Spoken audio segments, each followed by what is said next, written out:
All right, guys. So there's a few basic things that we need to learn about arrays just to be able to manipulate them properly. And one of them is this array right here that has 6 items, that has a length. And we can get the integer representation of the length by simply typing hobbies.length. And it's not a method, so you don't put the brackets at the end of it. It's just a variable. So hobbies.length is going to return a 6. And that's because there's 6 items in the array. Now what you can do to get the last item of the array without, let's say this is a variable size, and we don't know how big it is. It could only have 3 items in it, it could have 100. The way to figure out how to get the last item, we're going to combine this with this and a bit of math. And so we're just going to print out the last item by writing hobbies and then open up your square brackets. Now, in the square brackets here, we're going to type hobbies.length.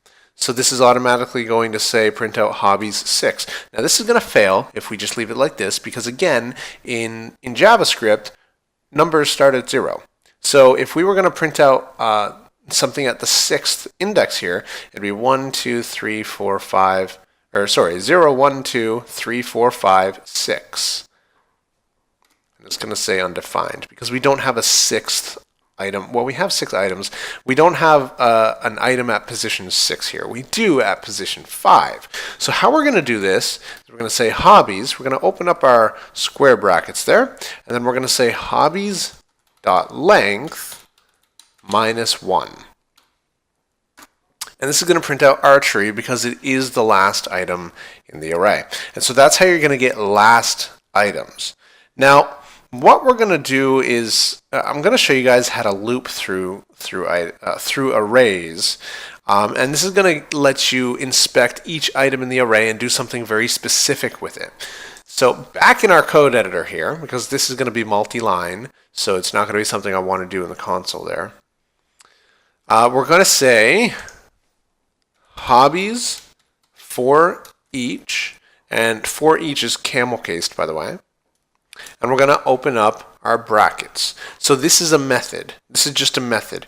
We're going to pass into this method the function that we want to perform. So in this case, we're going to write it in line. We're going to write function. Then we're going to open up these brackets for this function.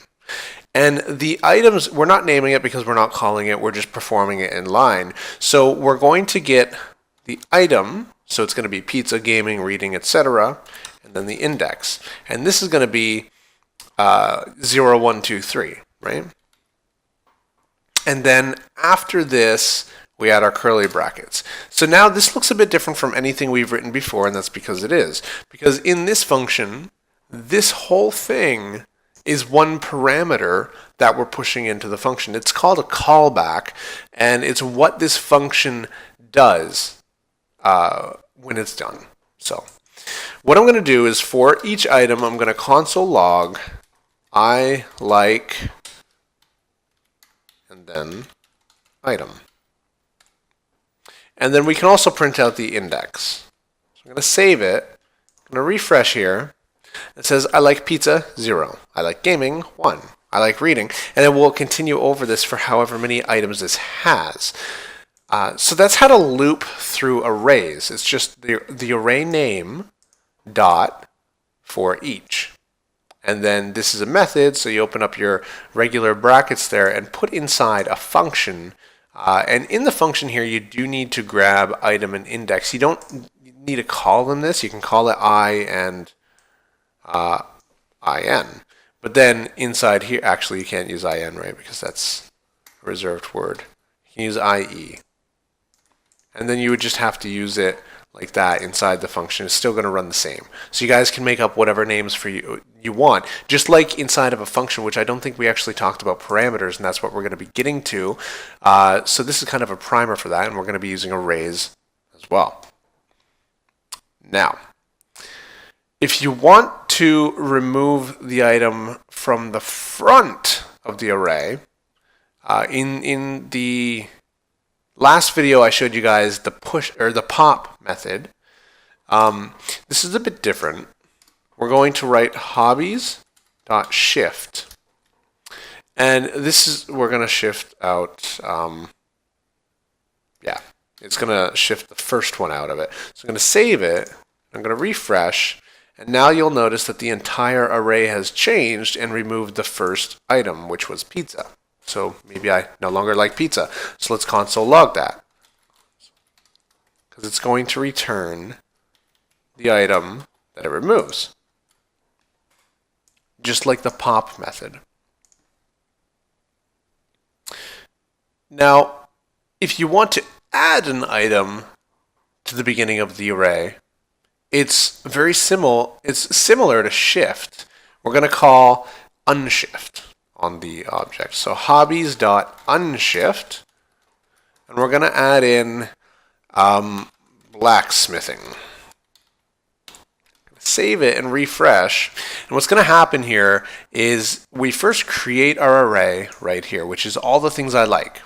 Then we add archery to it, and then we remove pizza from it. And at the beginning of the array, instead of pushing to the end of it like we did with archery, we're pushing to the beginning of it, and we're putting blacksmithing. So I'm going to save it and refresh. As you can see here, it removes pizza, and then it adds blacksmithing to the beginning of the array. So that's, I think, all we're going to focus on in this video. In the next video, we're going to learn about removing items specifically. So if I wanted to remove programming, I can't remove the first or last item, but I can remove by the index number. And then we can also get the position of the item. So we can search the array for programming, and we'll find that it's at index number 3. And I'm going to show you guys that in the next video.